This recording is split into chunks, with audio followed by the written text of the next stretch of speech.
Welcome back. The program is still the Afia Morning Show, and of course the show reaches you live from Enugu, Nigeria. Now, many of us here remember what happened in July this year when the state's governor reshuffled his cabinet and of course moved commissioners in those ministries to other ministries. Now, one of such ministries that was affected was that of human development and poverty eradication. That ministry was initially basically chaired by Dr. Malaki Abu, but he was moved away from there to the Ministry of Information, and a fresh face, a new face joined to lead the ministry and hopefully, of course, on a pathway forward. And this time it was a woman who was put in charge. And that, of course, Prof. Benedette Okoli, the now Commissioner for Human Development and Poverty Eradication. Thank you for joining us, Prof. Thank you. Good morning, welcome. It's so good to have you. So let's start from here, because when the cabinet reshuffle happened, I remember trying to research on all of the new commissioners, but there was not enough information about you to really get a grip on. So could we begin with learning about your background? Let's get to meet you. Professor Benedette Okoli, a professor of business education. Before my appointment, I worked with Mbah'S State University as a lecturer, a researcher, and also a dean of the faculty of education. Mm-hmm. So when you entered into the ministry, what did you meet on ground? Because it was not a new ministry. It had, in fact, been in existence prior. It wasn't a new ministry at all. Yeah. What was the state that you met on ground? Anyway, when I came there, I saw that the ministry is in charge of neighborhood watch, registration of cooperative societies, and then they're also involved in training and empowerment of the vulnerable, the indigent in the society. So, and when I came there, once you hand over anything to me, I want to make my impact. Mm-hmm. So I looked at what they are doing, and I have charted my own course. I have what I call a roadmap. Mm-hmm. What were the programs when you entered the ministry, when you assumed office and you were handed over the documents, what they call the continuity papers or continuity documents? What were the programs that you saw on ground? What had been accomplished before you were appointed? They have been engaged in training people, empowering them. So the two major programs I met on ground was there were one is a program where that was supposed to start with a harmful those farmers that were attacked by the herdsmen. So when I came there, the ministry, in collaboration with Hostels Care Foundation, they were preparing to give them training and empower them. Then the other one is what we call 1,000 Days Dietary Diversity. That is sponsored by the UNICEF and the state government. So it's a collaboration between the state government and UNICEF. So I made those two programs on ground. And since then, I've piloted the programs. I've gone to Hamufu. We're giving them training, more than 300 people who were displaced, farmers. When the herdsmen attacked them, many were killed and many were displaced. So we've gone there, giving them training and empowered them. What kind of training? Training in self-defense? Yeah, no. We give them training on food processing and packaging. And to enable them, they are predominantly farmers. To enable them process their food, and package them. Right. So how do you reconcile it if they're complaining of that and you're training them to go back there, the same place that's probably causing them that fear, what was causing them the fear at the time, right? How do you reconcile the training on food processing and agriculture with the immediate challenges that they had at the time?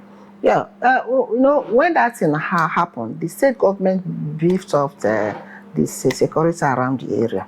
And it's not only where they were attacked that they have farmers. They are predominantly farmers. So when you get there, they have the large parts of farmlands. So, and they needed help, because when they produce something like cassava, so they needed help to process and package to make more money. So we told them that with cassava, you can produce garri, you can produce starch, there are other things, so which they didn't know before. So that was what we did for them, and they were happy. You talked about your roadmap, right? So are those documents accessible? Can we access it, or can you indulge us on your roadmap as you attained the height of the commissioner? Actually, I can tell you the overview, but I don't want to go into details because the document is still with His Excellency. So, and I can't anything that is not he has not accented to, I can't discuss it. Okay. All right. So now your own programs. You've told us what you met on ground. You saw at least 2 key programs that were on ground at the time you were appointed. So how do you intend to continue from there? How do you want to hit the ground running, essentially?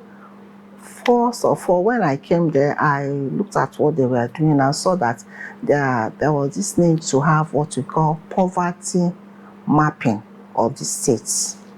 Poverty mapping, I've discussed to some of the donor agencies for them to come and collaborate with us. I've forwarded the document to His Excellency, and in due course, I have one-to-one discussion with him.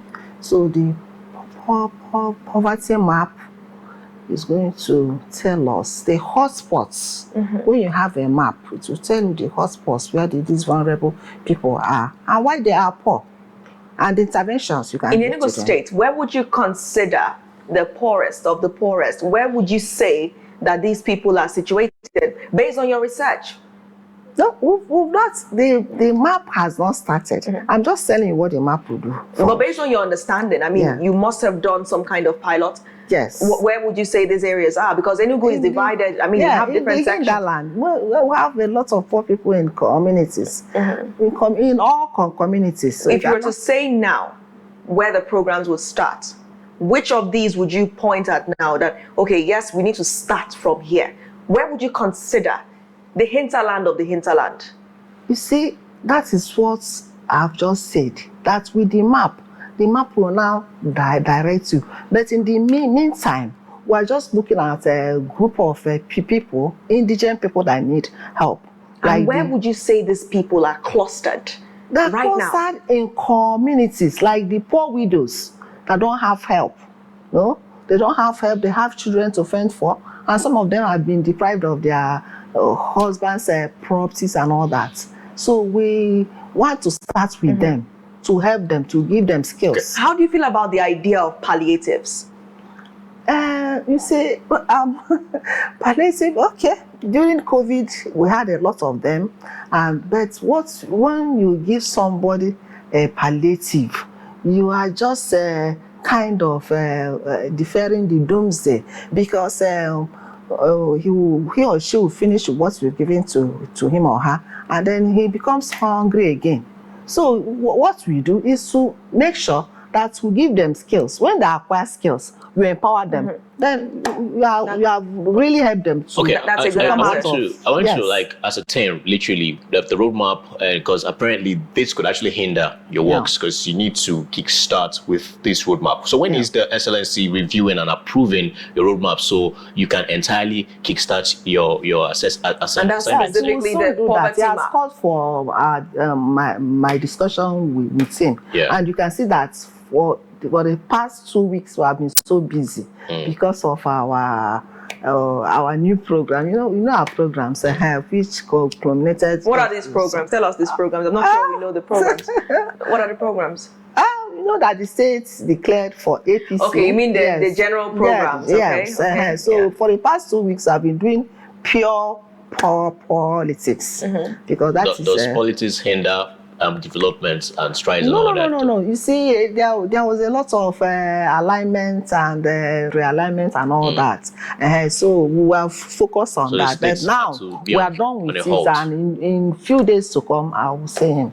Okay. Nice. So a few days to come. Yeah. Apparently in few days to come to your roadmap will be assessed and approved. Yes, so you can keep, approved. Yes, I have a discussion with you. Exactly. So what are the programs you have in mind? You've told us about the map, the poverty map that you've submitted. Yes. What's it called? It's a poverty map that is going to map out the key areas, right? So you've mentioned that. That's a great one. Yeah. It's very commendable because it's great to know where to start. Yeah. And you've also shared your views on the idea of palliatives. You don't think they're effective. You think people should in fact be trained, be given skills so they can help themselves. So that the hungry man will not eat belly-full and wake up tomorrow And hungry. tomorrow you will go hungry again. Then tomorrow will no longer be there at that point. So skills will make sure that the guarantee is there. Yes. So essentially now, away from the poverty map, what else? What other programs do you intend to push the ministry towards during your tenure? You see, the problem is that I want the interventions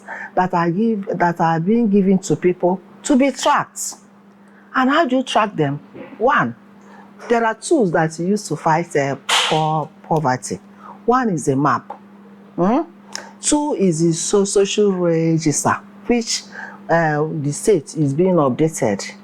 And they are trying to tie it with people's NIN to make sure that people that you transfer money to, that you don't continue to transfer to the same group. The other one is what we call poverty data management system. It's a software. When you digitize the social register, you now combine the data from the social register with that of the map. Right. Having done that, it will now rank these poor people, where they are, what they need, and how to do your interventions. And your interventions will be tracked because it will have what you call an interactive dashboard. So with that in mind, you can now have mapped out things. So you talked. So we're in the line of conversation surrounding programs, intended programs. So what you're saying now is that there's a social register. Yeah, this is being updated. Okay, so you've talked about poverty mapping, and then you've also talked about the social register that you intend to update. Yeah. So that you can have Not data intending, to track. it's being updated. It's being updated. So that's been updated. So those are two things. Yeah. Is there a third? Yeah. And the other one is poverty data management system. Tell us It's a about software that will rank the vulnerable people and tell where they are and what can be done. And it makes the whole process to be transparent and removes corruption, because it is a lot of, when you see intervention, people use it to do one or two things for themselves. So you will be able to track, because the dashboard is there. Each time you click or you interact, that is, you click the dashboard, it will give you, it will show you those people that have received help and those that are yet to receive. If under your administration, you hear that someone was trying to divert some sums to do one or two things for themselves, what would be the consequence of the two things? You see, the government of today, led by Dr. Peter Mbah, he doesn't want to hear about corruption. That's why if you see the state, all the revenue, all the money that is being collected in the state, they have been digitized. You don't just collect money by hand. When you want to pay any revenue, you go and do it in the bank, or it is completely digitized. So, having done that, he has removed corruption from the system, and the state has been getting more money from that. And that's why he's able to do all these things we've seen in the state. Okay. So, yes, if anybody is caught, then the person will face the consequences. But having strategies and policies is one thing, but another thing is implementation. You can get all the data and all that, but it's just lying out there and nothing is being done. So my question is, how would you make sure that these juicy, awesome strategy policies are put in place and making sure these institution works fine? It will work fine, because I've told you that these are the tools you use to fight poverty. And the governor is pious. He said that poverty will end by 2030. He wants to end it by 2030. And we in the field, we are working tooth and nail to make sure that objective is being achieved. So there's nothing that we cannot. When you have a map, we have to back it in by law. You see, so that not anyone that will come tomorrow come and say, okay, that I'm not interested in this and all that. In the course of your appointments, in the course of your tenure, I mean, there are many ministries. Which of these ministries do you think you'll be working closely with? Which of these ministries would you be collaborating with closely? See, in Enugu State, we don't work in silos. We collaborate a lot. We work with Ministry of Education, Agriculture, Gender. We work with information. We work with budget and planning. So very many of them. Ministry of Health. So we collaborate with them to make sure, because you see, these ministries, there's something we call multi-dimensional poverty. That's right. Yes. So the multi-dimensional poverty is being, the fight against the multi-dimensional poverty is being done by this ministry. Do you think poverty is quite high in Nigeria currently? Yes, it is. It is, and that's why in Enugu State, we are seriously making sure that people come out of poverty, because poverty affects people. What do you think is leading to that poverty? Many people have blamed the policies of the All Progressives Congress that we have recently defected to. Yeah. So how do you reconcile that? You see, in every country, you must see somebody that is poor. All over the world, Nigeria is not an exception. So at times, it might come from the background of the person. It might be as a result of the fact that the person is disabled, or that the person has nothing to do. So you provide employment for the person. And we do that by making sure that the person acquires a skill. Many a time, people go to look for white-collar jobs. As a business educator, I believe that if you cannot find a white-collar job, you provide one for yourself. Do you think the All Progressives Congress, the policies of Mr. President has made Nigerians poorer than they were before 2023? I don't Do you think these policies have increased the poverty rate? Because these policies, you see, when you bring up new policies, people are not used to them. But I know that at the end of it, at the end of the tunnel, there will be light. And people should be serious with what they are doing. You don't wait for the government. The fight against poverty is not left for the government alone. That's why we say it's a collective effort. People who are ways to do should come out. You don't sit down. Even when I see people beg, you see, even if you are disabled, there's something the person can do.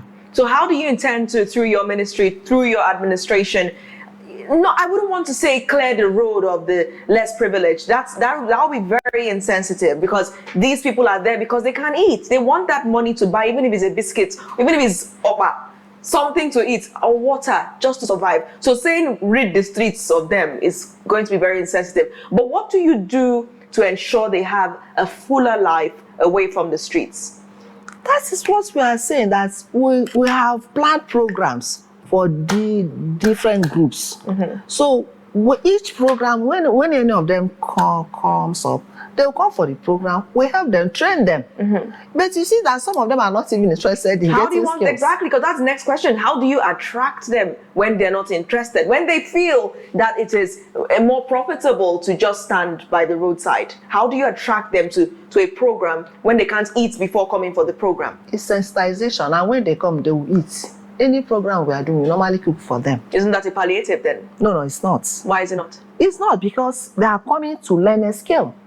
At the end of it, they will learn a skill. All right. So what skills are going to be made available for these individuals to learn? We have many of them. Yeah. We have weaving, we have catering, we have making of soap, detergent and all that. So anyone that interests them, we have trainers. Okay, after training them, how do you now ensure and make sure that there is capital for them to carry on to, that's where the start empowerment production? comes. Yeah. That's where the empowerment comes. We give them Loans. and form cooperative societies for them. And these cooperative societies, they will do what we call cross guarantee, where they will guarantee themselves.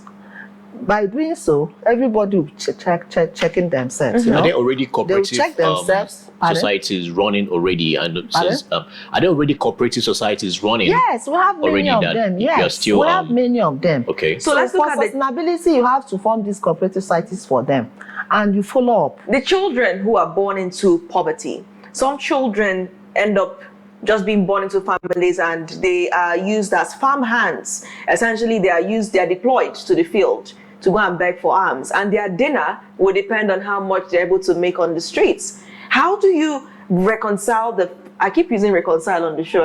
How do you reconcile everything, right? So how do you, because family is very unique. Yeah. Okay. You are trying to tell a mother who has carried that baby for 9 months that this is not the way to go. So how do you communicate in a way that does not end up putting your ministry in some kind of bad relationship that you may not be able to reconcile at the end of the day? You see, that is, nobody chooses the type of family that he or she will be born into. So when you are born in a poor family, you have to struggle. And the government has put 1 or 2 things in place. You have heard about our education, you know, that there is a free education in Enugu State from basic 1 to basic 9. So if a child that is born in a poor family, you can become whatever you want to become, not going to beg for alms. So that, we are sensitizing people that begging for alms is not the best. You have to teach us. You have to allow them to go to school, and that's why the government frowns at these people, roaming the street, begging for alms and all that. Final question: what do you think is the most critical tool? Just one tool that you think would ensure these programs that you've reeled out are a success at the end of your tenure. What is the single most critical tactic, tool, or strategy? Just one. That's the poverty map. The poverty map will help us to show us, it's a special, to showcase the special distribution of poor people, the hotspots, and why they are poor. Because if you know why they are poor, you know the type of interventions you give to them. I must say I'm quite impressed by this interview, and I look forward to what you're going to do at the ministry. Thank you so much for joining the program this morning. You're absolutely fantastic. Thank you. Right. And I like that you speak softly. You're really going to do a great job. I can see that. Best of lucks. Thank you. Best Thank of you. lucks. Thank you. Thank you so much. Thank you so much, Prof. Benedette Okoli, the new Commissioner for Human Development and Poverty Eradication in Enugu State. We'll watch this space and see where this all leads.